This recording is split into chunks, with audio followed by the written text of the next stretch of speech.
They are a mystery to many. Countless brands have tried to pitch their products, but only a few have prevailed. Now, for the first time, we will interact firsthand with these mystifying gatekeepers. Today, we bring you Behind the Buyer's Desk. Got it. Sweet. Hey, everybody. Welcome to this week's episode of Behind the Buyer's Desk. I'm here with a good friend, Nick Auzenne from INFRA. That is the Independent Natural Food Retailers Association. I'm really excited to have him on because INFRA is much different than some of the past retailers that we've had on. And so I think that a lot of buyers identify INFRA as a target of theirs, but might not necessarily understand the best practices of getting into and becoming an approved vendor of INFRA, and then also going and approaching their retail partners. So Nick, thank you so much for being on this week's episode. I really appreciate it. I wanted to know maybe if we could start a little bit with your background and kind of what led you to your position today. Awesome. Yeah. Well, thanks for having me. My background has been about 20 years in the natural foods industry and really learning it from the ground up. I started way back at the Wedge Co-op, working in the juice bar and coffee bar. And from there, just continued to want to learn more about natural foods.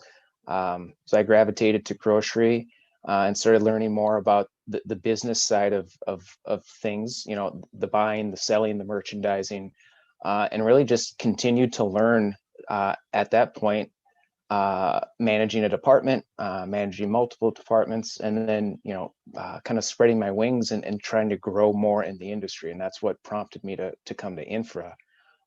Being able to take what I had learned at a successful natural food retailer and extend that to other folks that are trying to do the same thing.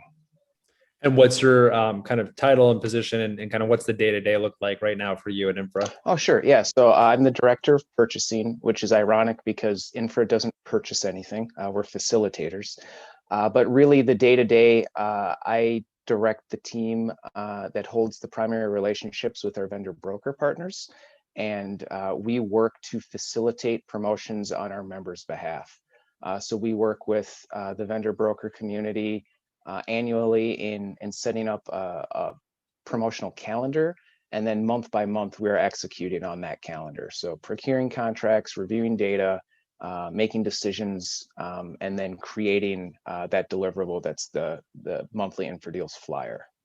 And can you kind of just walk through somebody who's just kind of learning about INFRA right now, just exactly like what INFRA does, what the setup looks like, and just kind of like, if I am looking to approach INFRA, what is the kind of the best way around it, or looking to approach a retail partner that is supplied through INFRA, kind of what that looks like and what that process is?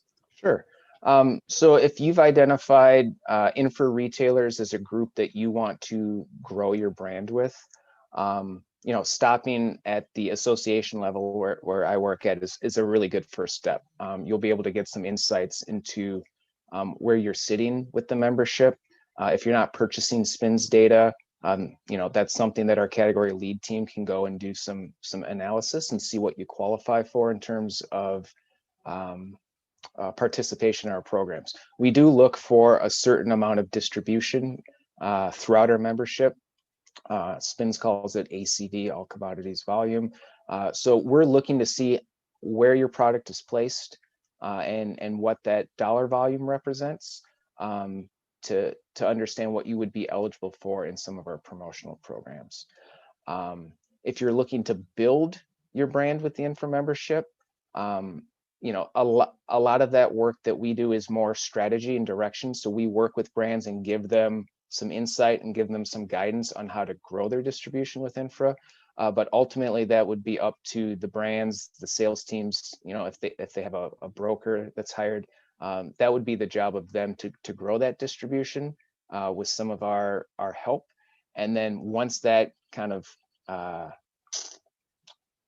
critical mass is met in terms of distribution, we're able to then work together at a centralized location to plan those promotions for those retailers. So are you ever getting pitched brands kind of before they have any like ACV or any distribution in there? And then do you ever bypass that process if it's a product that you really like, or is it, hey, listen, you got to go out and prove demand for this product amongst our partners before we can really bring this on for the whole infra group? Yeah, that's a great question. So we often do get pitched these kind of emerging brands that have yet to build that distribution. You know, I would say 9 times out of 10, we have to pass on those just because of our business model. Again, we're facilitators. We don't dictate what our members put on shelf. We can encourage, we can suggest, but ultimately we're not making the decisions on our members' behalf. They're independent entrepreneurs. They're making the decisions on the products they want to put on shelf. That being said, we are currently piloting a program called Cultivate, which is a speed to shelf program. It's the first of its kind at INFRA, where we actually are making product decisions on a small group of members' behalf. So we're piloting this in the Southwest. We have 31 doors currently signed up to participate.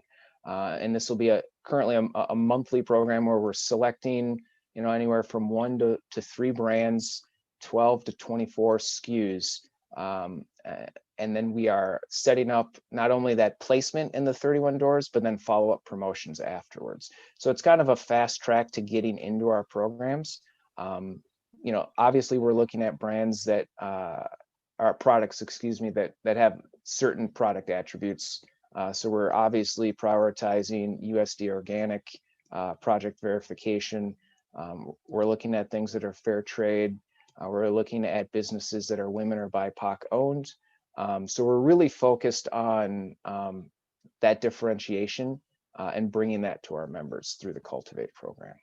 Yeah, I mean, I feel like that's a great program, because even just like when I started out and I was pitching out individual retailers, like it just, the buyers at that store, the owners of that store, I think a lot of times they just need as much help as possible. So if they know that they're now streamlining the purchasing decisions through you as well, they probably like that and take that off their plate, and they can just push the brands to kind of go through you. Well, yeah, and that's the goal, right? So being able to work with some of these more national type of brands and let the retailers focus on their regional relationships and growing those. So we're currently scheduled for shipping of the first product in June. We're already reviewing brands now for the follow-up months of July, which I think is almost finalized, but then moving into the later summer months of August and September. So I'm really excited about this pilot. The hope is that, checking in on this probably early Q3, and the goal is to expand this pilot group to multiple regions. So looking at adding 2, if not 3 regions in 2022. And who's the distribution go through for that? So KeHE is our primary distributor partner. We hold a national supply agreement with them. So Cultivate is currently being funneled through KeHE. This pilot program, we're focused on both the Chino and Stockton DCs in California. And if you see a brand that isn't in KeHE right now, do you view it as like, if a brand came and pitched to you or pitched some of your retail partners and garnered enough interest, that this is probably enough to unlock those DCs or open up a partnership with KeHE? Are you seeing that? Absolutely. So that is the impetus of what Cultivate is able to do. We're now able to actually turn on a brand in these pilot DCs. Obviously there's on the front end, there's things that the vendor has to take care of, and that's setting up a relationship with KeHE and going through their policies and procedures. So there is a financial commitment on the front end to get set up at KeHE, but now this allows us to give them, again, kind of a launching pad with 31 doors to get that product out. It doesn't, obviously you still want to focus on growing your doors in a region. So looking at other chains that would be pulling out of those DCs would be really important for the success and growth of the brand. But again, it's a kickstart to get making that happen. And then when you do see a brand finally get to you that's pitching to you, I mean, what are the what's the makeup of a positive versus kind of a negative pitch in your mind? And where do you see some brands kind of stumble in that initial meeting, in that pitch? What are they not focused on that they should be focusing more on? It seems like you take certifications, really seriously. And so you might put more of, focus on that, where another retailer might not care about that as much. So what are the, buzzwords or key levers that you need to hear to get to that kind of yes to push something forward? Yeah. Well, I mean, ultimately, it's being true to your brand, true to your story, and really selling yourself, and not necessarily focused on how your product's better than some of the other products out there. I think that's a stumbling block that I see oftentimes with brands that are trying to pitch their product, is kind of propping themselves on other brands. I really think a brand should stand on its own story and its own merit, first and foremost. With that said, I do think certifications are important. I understand that they're expensive as well. So some brands aren't necessarily ready to make that financial commitment to get certification until they meet a certain volume of sales. So just being truthful and transparent in where you are in the process and where you're going in the next 12 months, 18 months, 24 months is really helpful in us being able to make the best decision possible on a brand. I think the other thing is really understanding who your customers are and being able to go into these meetings with data to back up why this product is going to be successful, who your key customer market is, how you're going to market that product. Those are things that retailers want to know, because at the end of the day, they're busy enough as is. Taking extra time to be able to sell your brand and your story, that's not their responsibility. The brand has to be able to put together a marketing campaign, or a turnkey marketing campaign that they could hand to a retailer and say, hey, this is going to help you sell this product, and we're going to support you,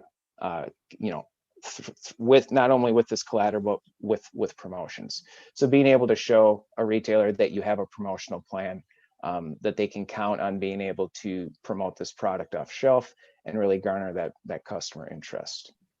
Yeah, and then two things there, because I think that you brought up some good points. Like, what if I'm a company that can't obviously afford spins or Nielsen data because I'm early on, and I maybe don't want to just hey, here's my Facebook followers, my Instagram followers. What are you seeing that kind of moves the needle for you as a buyer from a data standpoint? Is it velocity in current accounts? Is it kind of like interest in a certain region? Like, what is moving the needle for you, and what is how can a brand be best prepared to pitch you in that situation?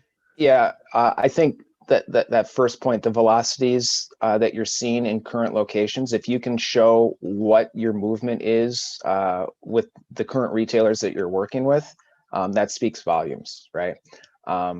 If you're able to show, again, from a category standpoint, what this could be bringing, I know that could be an investment in purchasing data, but any small investment, I mean, you don't have to subscribe to spins, regularly. You can buy one-off reports, but anything to show that the product that you're trying to sell is going to bring the category as a whole growth for that retailer is super important.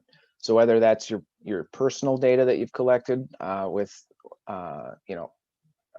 velocities on the stores that you're currently serving, or if you're able to procure one-off reporting from spins or Nielsen, I think that's super important.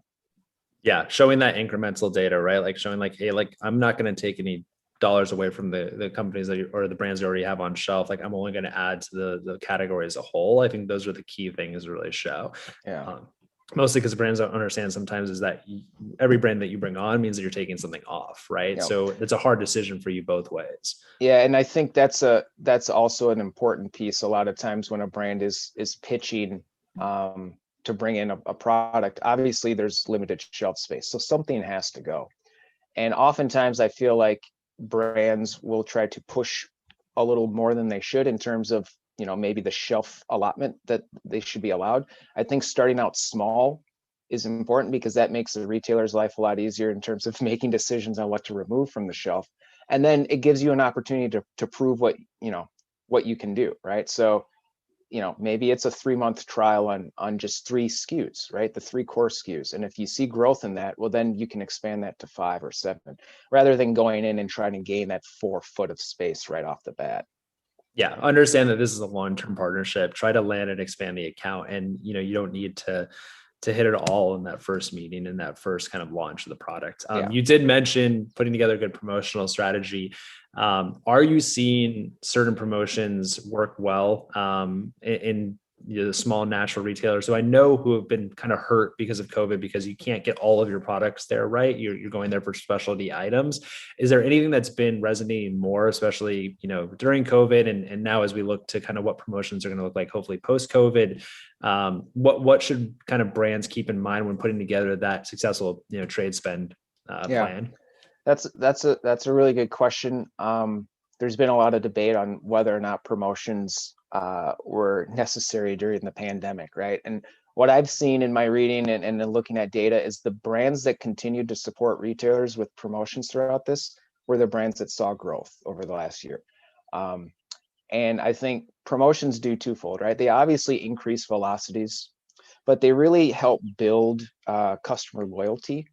So, when brands have regular promotions, that's a way to, again, stay in front of those consumers and strengthen that relationship and that loyalty to your product. It's also a great way to be able to tell your story, whether it's mission driven, continuing to be out in front with why your product is important and why consumers should be buying this product.